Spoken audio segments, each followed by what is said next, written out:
তো বন্ধুরা মোটরোলা আবার তাদের নতুন মোটো A70 প্রো ফোনটি লঞ্চ করে দিয়েছে। এর আগে আমরা এজ সিরিজে A70 এবং A70 ফিউজন এই দুটি ফোন অলরেডি দেখেছি।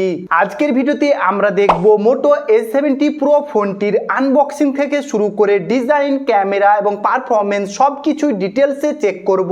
তাই ভিডিওটি আপনারা একটু ধৈর্য ধরে শেষ পর্যন্ত দেখবেন। প্রথমে যদি আনবক্সিং নিয়ে কথা বলি তাহলে মোটরোলা এইখানে একটা নতুন টাচ দিয়ে কারণ এখন তারা ফিফা ওয়ার্ল্ড কাপ 2026 এর অফিসিয়াল স্মার্টফোনের পার্টনার। বক্স খুললে যা যা পাওয়া যাচ্ছে ডকুমেন্টেশন এবং স্টিকার আর সিম ইজেক্টর পিন, সাথে 90 ওয়াটের ফাস্ট চার্জার এবং type C to type C cable এবং অবভিয়াসলি ফোনটি তো পাচ্ছেনই, কিন্তু ভাই এই ফোনে কোনো ব্যাক কভার পাওয়া যাচ্ছে না। প্রথমে যদি ডিজাইন এবং বিল্ড কোয়ালিটি নিয়ে কথা বলি তো প্রথমে যদি আপনি ফোনটি হাতে নেন তো আপনার একটাই ফিল হবে যে এই ফোনটি খুবই পাতলা, মাত্র 6.99 মিলিমিটার থিকনেস আর ওজন মাত্র 183 গ্রাম। সামনে এবং পেছনে দুই দিকেই কিন্তু কার্ভ দেওয়া হয়েছে আর কোয়াড কার্ভ ডিজাইন, তাই ফোনটি হাতে ধরতে বেশ প্রিমিয়াম ফিল লাগে। আর মোটরোলা এইবার ব্যাক প্যানেল নিয়ে কিন্তু এক্সপেরিমেন্ট করেছে। স্টিল লাক্স মানে সিল্ক ইন্সপায়ার, মার্বেল ফিনিশ এবং ফ্যাব্রিক স্টাইল টেক্সচার। তারা এটাকে বলেছে কালেকশন বাই মোটরোলা, মানে আপনি আপনার মতো ব্যাক প্যানেল চুজ করতে পারবেন। এবার যদি অডিও বা বাটন নিয়ে কথা বলি তো এই ফোনটিতে আপনারা ডুল স্টিরিও স্পিকার পেয়ে যাচ্ছেন, সাথে ডলবি অ্যাটমসের সাপোর্টও দেওয়া হয়েছে এবং লেফট সাইডে ডেডিকেটেড এআই বাটনও পেয়ে যাচ্ছেন এক্সট্রা হিসেবে। সাথে USB-C পয়েন্ট যেটা 2.0 ভার্সন, সাথে IP68 এবং IP69 এর রেটিং দেওয়া হয়েছে এবং মিলিটারি গ্রেড 810 এর সার্টিফিকেশনও দেওয়া হয়েছে। এবং এই ফোনের হ্যাপটিকও খুবই ভালো কাজ করছে, মানে একদমই সস্তা লাগছে না। এবার যদি ডিসপ্লে নিয়ে কথা বলি তো ডিসপ্লে কিন্তু একদমই ফ্ল্যাগশিপ লেভেলের ডিসপ্লে দেওয়া হয়েছে, যেটা 6.8 ইঞ্চির 1.5K রেজুলেশনের কার্ভ অ্যামোলেড ডিসপ্লে পেয়ে যাচ্ছেন। সাথে 144 হার্টজ রিফ্রেশ রেট দেওয়া হয়েছে, কিন্তু ইউআইতে আপনারা 120 হার্টজই পেয়ে যাবেন, কিন্তু কিছু কিছু গেম বা কিছু কিছু অ্যাপসে আপনারা 144 হার্টজ রিফ্রেশ রেট পেয়ে যাবেন। সাথে 5200 পিক ব্রাইটনেস দেওয়া হয়েছে এবং HDR10+ এরও সাপোর্ট দেওয়া হয়েছে এবং প্যান্টন ভ্যালিডেটেড কালার্স এবং সাথে কর্নিং গরিলা গ্লাস 7 এরও প্রোটেকশন দেওয়া হয়েছে। আউটডোর ভিজিবিলিটি কিন্তু কালার এবং ব্রাইটনেস দুটি একদম নেক্সট লেভেল বা টপ লেভেলে দেওয়া হয়েছে।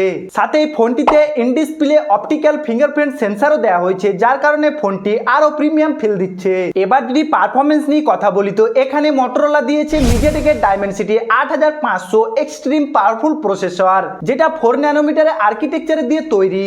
সাথে আপনারা LPDDR5X র্যাম এবং UFS 4.1 ফাস্ট স্টোরেজও পেয়ে যাচ্ছেন এবং এই ফোনটির আন্তঃ স্কোর প্রায় 2 মিলিয়নেরও বেশি পাওয়া গিয়েছে।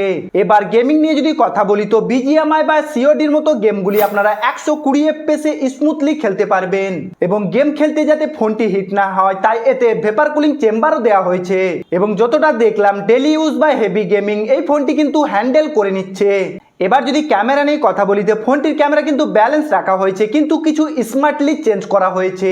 মোটরোলা এখানে বলছে তারা ট্রিপল 50 মেগাপিক্সেলের সিস্টেম দিয়েছে, মানে মেন ক্যামেরা 50 মেগাপিক্সেলের সনি LYT 710 OIS সহ, সাথে 50 মেগাপিক্সেলের আলট্রা ওয়াইড আর 50 মেগাপিক্সেলের সেলফি ক্যামেরা দেওয়া হয়েছে। কিন্তু ভাই এখানে কিন্তু কোনো টেলিফোটো লেন্স দেওয়া হয়নি। আগের কিন্তু S60 প্রোতে টেলিফোটো লেন্স দেওয়া হয়েছিল, কিন্তু আপনারা আলট্রা ওয়াইড দিয়ে ম্যাক্রোরও কাজ করতে পারবেন। আর একটা ভালো ব্যাপার হলো আপনারা 3টি ক্যামেরা দিয়ে 4K 60 FPS এ ভিডিও রেকর্ডিং করতে পারবেন আর 4K 30 FPS এ HDR10 এ আপনারা ভিডিও রেকর্ডিং করতে পারবেন। ফটোর কথা বললে ভাই কালার একদমই ন্যাচারাল এবং পোর্ট্রেটের কথা বললে ব্যালেন্স ফটো উঠছে।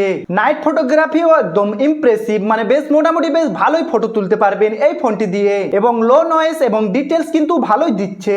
আর যদি এই ফোনের AI নিয়ে কথা বলি তো এই ফোনে আপনারা Moto AI plus Google AI দুটোই পেয়ে যাচ্ছেন। ফটো ইনহ্যান্সমেন্ট এবং magic eraser, AI image generator এবং sticker maker, frame match, matting summary, circle to search, Google Gemini, Copilot সবকিছুই আপনারা পেয়ে যাচ্ছেন। আর যদি সফটওয়্যার নিয়ে কথা বলি তো ফোনটি Android 16+ হ্যালো UI এর সাথে লঞ্চ করেছে এবং মোটরোলা প্রতিশ্রুতি দিয়েছে এতে আপনারা 3 বছরের ওএস আপডেট এবং 5 বছরের সিকিউরিটি আপডেট পেয়ে যাবেন, মানে ফোনটি আপনারা লং টার্ম ইউজ করতে পারবেন। এবার যদি ব্যাটারি নিয়ে কথা বলি তো এই ফোনটিতে আপনারা 6500 আম্পিয়ারের সিলিকন কার্বন ব্যাটারি পেয়ে যাচ্ছেন, সাথে বক্সে 90 ওয়াটের ফাস্ট চার্জার পেয়ে যাচ্ছেন। কিন্তু এই ফোনটিতে কোনো ওয়্যারলেস চার্জিং এর সাপোর্ট দেওয়া হয়নি। আগের S60 প্রোতে কিন্তু ওয়্যারলেস চার্জিং এর সাপোর্ট দেওয়া হয়েছিল, কিন্তু ফোনটির ব্যাটারি বাড়ানো হয়েছে, সেই কারণে হয়তো ওয়্যারলেস চার্জিংটি দেওয়া হয়নি। আর ভালো ব্যাপার কিন্তু ফোনটি আপনারা 6.99 মিলিমিটার থিকনেস পাচ্ছেন, মানে খুবই পাতলা ফোন, এবং 90 ওয়াটের ফাস্ট চার্জার দিয়ে এই ফোনটি আপনারা 20 মিনিটে 50% চার্জ করতে পারবেন, আর 42 মিনিটের ভিতরে ফুল চার্জ করতে পারবেন। আর একবার ফুল চার্জ করলে 1.5 থেকে 2 দিন অনায়াসে চলে যাবে। এবার যদি কানেক্টিভিটি নিয়ে কথা বলি তো এই ফোনটিতে আপনারা টোটাল 17টা 5G ব্যান্ডের সাপোর্ট পেয়ে যাচ্ছেন, এবং ওয়াইফাই 6E এবং ব্লুটুথ 5.4 NFC সাপোর্ট দেওয়া হয়েছে, কিন্তু আয়ার ব্লাস্টার পাবেন না এই ফোনটিতে। সাথে ডুয়াল সিম আপনারা ব্যবহার করতে পারবেন, কিন্তু কোনো ই সিম এর সাপোর্ট দেওয়া হয়নি। এবং ফোনটির দাম রাখা হয়েছে বেস ভেরিয়েন্ট মানে 8GB 256GB 38,999 টাকা। তো বন্ধুরা, এই ফোনটি আপনাদের কেমন লাগলো অবশ্যই কমেন্ট করে জানাবেন, আর ভিডিওটি ভালো লাগলে লাইক শেয়ার তো করবেনই, সাথে চ্যানেলটি সাবস্ক্রাইব করে সাথেই থাকবেন। দেখা হচ্ছে আবার কোনো নতুন ভিডিও নিয়ে।